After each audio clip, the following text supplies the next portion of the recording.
السلام علیکم، میں ڈاکٹر چنگیز مرکزی joint secretary Pakistan trade union defence campaign اور مرکزی coordinator all Pakistan employees pension labour Tehreek Jammu Kashmir joint Awami action committee کی جدوجہد گزشتہ 2 سال سے جاری و ساری۔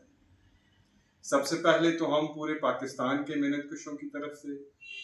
مزدوروں کی طرف سے، کسانوں کی طرف سے، طالب علموں کی طرف سے اور بالخصوص پنجاب کے محنت کشوں کی طرف سے، مزدوروں کی طرف سے، طالب علموں کی طرف سے، کسانوں کی طرف سے joint Awami action committee Jammu Kashmir کے تمام تر مطالبات کی بھرپور حمایت کا اعلان ہے اور ساتھ ہی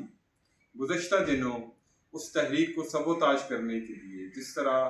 اس پہ ریاستی غنڈہ گردی کی گئی اور اس سے ایک نوجوان کی شہادت ہوئی، اس نوجوان کی شہادت پر ہم بھی اتنے ہی دکھی ہیں جتنے آپ دکھی ہیں اور اس فیملی کے دکھ میں ہم برابر کے شریک ہیں۔ ہم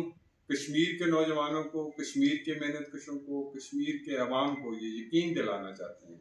کہ آپ نے جس جدوجہد کا آغاز کیا ہے، ہم ہر طرح سے پاکستان بھر میں اور بالخصوص پنجاب میں آپ کے ساتھ۔ گزشتہ دنوں امان اللہ خان نے جس طرح سے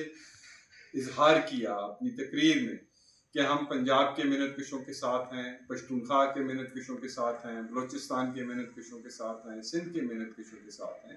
تو اسی طرح ہم کشمیر کے محنت کشوں کو، کشمیر کے نوجوانوں کو، کشمیر کے مزدوروں کو، کشمیر کے کسانوں کو اور کشمیر کے عوام کو یقین دلانا چاہتے ہیں کہ ہم بھی آپ کے دکھوں میں برابر کے شریک ہیں، آپ کی جدوجہد میں ہم ہر طرح سے آپ کے ساتھ ہیں اور ہم سب مل کر ایک طبقاتی جڑت بناتے ہوئے ایک دوسرے کے ساتھ